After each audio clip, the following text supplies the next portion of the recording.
दोस्तों, भारत और चीन के बीच तनातनी जारी है और अब किसी भी तरीके से चीन पर विश्वास करना सही नहीं है।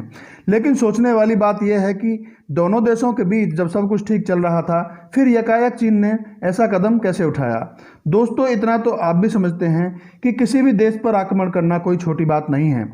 ऐसा कोई करने से पहले 100 बार सोचेगा, और वो भी भारत जैसे देश के खिलाफ जहां अब मोदी सरकार है।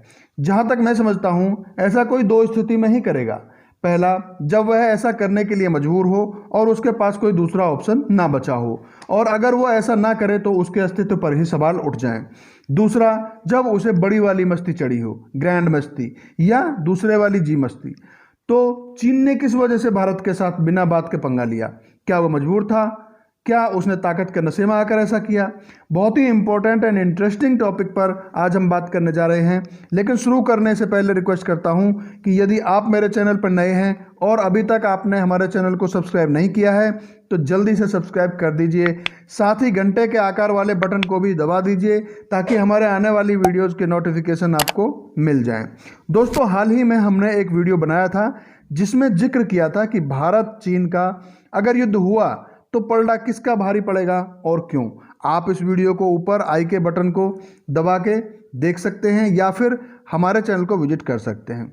आज इस वीडियो में हम आपको बताएंगे वो सभी कारण जिसकी वजह से चीन ने भारत के साथ अचानक ही ये पंगा ले लिया है। तो दोस्तों, वजह नंबर 1 है संसार का मुद्दे से भटकाना। इसमें भी हम दो मुख्य पॉइंट पर विचार करेंगे, जिसमें सबसे पहला पॉइंट है कोरोना का मुद्दा। दोस्तों, चीन से सभी देश बुरी तरीके से नाराज हैं और सभी मिलकर चीन को सबक सिखाना चाहते हैं।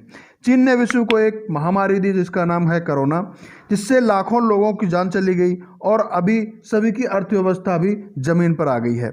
सारे देशों ने चीन के खिलाफ मुहिम चला दी है और अब चीन के पास एक मजबूरी है कि वो आखिर कैसे इस चक्रव्यूह से बाहर निकले। जब उसे कोई रास्ता नहीं सूझ रहा है तो उसने बहुत ही चतुराई से काम लिया है। उसे पता है कि वो किसी भी देश के साथ कोरोना के मुद्दे को लेकर सीधा नहीं भिड़ सकता, इसलिए उसने भारत से इस पंगे को लेकर एक बहुत ही और कूटनीतिक चाल चल दी है। उसने ऐसी चाल चली है कि सांप भी मरे और लाठी भी ना टूटे। उसने सोचा है कि भारत के साथ विवाद करने से भारत कुछ नहीं बोलेगा, जैसे कि वो पहले भी नहीं बोलता था, और संसार का ध्यान कोरोना से हटकर इस मुद्दे पर चला जाएगा और वह यहाँ से बच निकलेगा। दूसरे पॉइंट की बात करें तो वो है भारत की सीमा के विवाद का मुद्दा। यहाँ पर मैं बात करूँगा बड़ी वाली मस्ती की, यानी कि चीन को यहाँ पे बहुत ज़्यादा मस्ती है। चीन को सभी देशों बहिष्कार करने में लगे हुए हैं, लेकिन बेशर्म चीन को बहुत ज़्यादा मस्ती चढ़ी हुई है। एक ऐसी सोची समझी चाल के तहत उसने भारत के निहत्थे वीरों को मार गिराया और संसार को बता रहा है कि भारत के जवान चीन की सीमा में घुस गए थे। लेकिन ज़मीनी हकीकत यह है कि जिस जगह पर यह हिंसक भिड़ंत हुई वह गलवान घाटी की जगह LAC से 7.5 किलोमीटर दूर है। फिर भी चीन उसे अपनी जगह बता रहा है। ऐसा क्यों? इसके पीछे एक बहुत बड़ी चाल है। वो भारत को असली मुद्दे से भटकाना चाहता है। इसके लिए मैं आपको मैप पर लेकर चलता हूँ, वहाँ पर आपको समझने के लिए आसान होगा। यह भारत का नक्शा है, लेकिन आप में से बहुत सारे लोग नहीं जानते होंगे कि यह भारत का नक्शा केवल देखने के लिए यहाँ तक है, जबकि हकीकत यह है कि ये सारा हिस्सा चीन ने 1962 की लड़ाई में भारत से छीन लिया और चाचा नेहरू ने खुशी खुशी ये सारा हिस्सा चीन को दे दिया था। इस सारी भूमि पर चीन का कब्जा है। अब आपके पास दो लाइनें हैं, एक पूरे नक्शे को मिलाकर जिसे LC कहते हैं, यानी कि लाइन ऑफ कंट्रोल, और दूसरी अक्साई चीन वाला हिस्सा छोड़कर, यानी कि मौके पर कब्जे वाले चीन की हद वाली रेखा, इसे LAC यानी कि लाइन ऑफ एक्चुअल कंट्रोल कहते हैं। हमारे सैनिक कभी भी LAC को क्रॉस करके अंदर नहीं गए, लेकिन चीन ऐसे हा हुल्लड़ जानबूझकर कर रहा था। उसकी वजह है कि चीन हमें अक्साई चीन के मुद्दे से भटकाना चाहता है, या कहें कि वो गलवान घाटी में उलझाना चाहता है, ताकि आने वाले समय में आने वाली जनरेशन्स गलवान घाटी को याद रखें और भारत का झगड़ा गलवान सीमा पर था यही याद रखें। कोई भी अक्साई चीन की बात ना करें और धीरे धीरे सब अक्साई चीन को भूल जाएं। दोस्तों, अब अगली वजह की बात करते हैं, जो है नंबर 2 पे, किसी भी देश का समर्थन करना भारत के द्वारा, जो कि उसको बहुत बुरा लग गया। जैसा कि आप जानते हैं कि कोरोना वायरस चीन से पैदा हुआ और धीरे धीरे सारे संसार में फैल गया। भयंकर जान माल की हानि हुई जो रुकने का नाम नहीं ले रही है। ऐसे में बहुत सारे देश चीन के खिलाफ खड़े हो गए और वो चीन पर आरोप लगा रहे हैं कि चीन ने सभी को बर्बाद करने के लिए ऐसा किया है। इनमें से काफ़ी देशों ने इंटरनेशनल प्लेटफॉर्म पर इसकी जांच करने की मांग उठाई। भारत ने चीन के खिलाफ डायरेक्ट तो ऐसी कोई मांग नहीं रखी, लेकिन जब ऑस्ट्रेलिया ने ये पॉइंट रखा तो भारत ने उसका समर्थन कर दिया।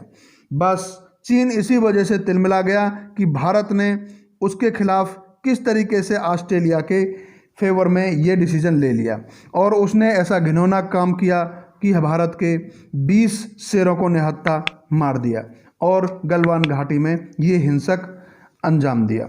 दोस्तों, अगली जो हम वजह है वो है नंबर 3, जो है कि अट्रैक्शन फॉर बिजनेस पीपल। जैसा कि आप जानते हैं कि कोरोना के कारण गुस्साए हुए लोग, गुस्साए हुए सभी देश चीन से अपना बिजनेस समेटने की तैयारी करने लगे हैं और ज़्यादातर देश अपना बिजनेस वियतनाम देश में शिफ्ट करने जा रहे हैं। वियतनाम चीन से नज़दीक ही पड़ता है। इसी बीच मौका देखकर यूपी के सीएम ने अपने लेबर लॉ को ख़त्म कर दिया, जिसके कारण सभी देशों का अट्रैक्शन भारत की तरफ बढ़ रहा है। ऐसे में चीन को लगने लगा है कि कहीं भविष्य में भारत उससे ज़्यादा ताकतवर देश बनकर न उभरे, इसलिए वह तिलमिला उठा है और भारत के लिए लड़ाई करने तक को आतुर है। दोस्तों, अगली वजह है जिसके ऊपर हम बात करेंगे वो बहुत ही इंपॉर्टेंट वजह है, क्योंकि चाइना बहुत ही लंबे समय से उसके ऊपर कार्य करता आ रहा है। वो वजह है 5 फिंगर पॉलिसी। दोस्तों, क्या है ये 5 फिंगर पॉलिसी? चाइना एक ऐसा देश है जो प्राचीन समय से ही अपनी सीमाओं के विस्तार में लगा है और समय बदल गया लेकिन चाइना नहीं बदला है। समुद्र पर, कभी सिक्किम पर, कभी अरुणाचल प्रदेश पर वो अपना अधिकार समय समय पर जताता आया है। लद्दाख और तिब्बत को पहले ही वह हथिया चुका है, लेकिन वह ऐसा क्यों कर रहा है?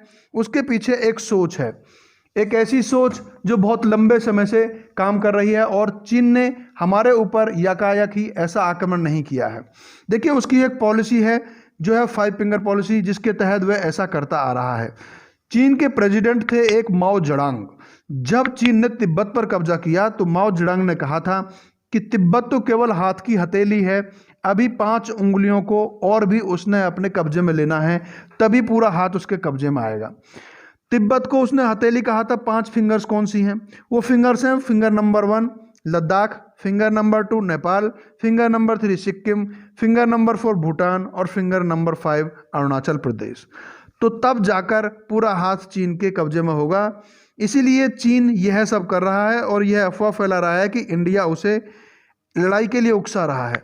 चीन सोचता है कि यह वक्त उसके लिए सबसे बेहतर है। पहले तो इंडिया वैसे ही कोरोना में उलझा हुआ है, जबकि चीन कोरोना से उबर चुका है।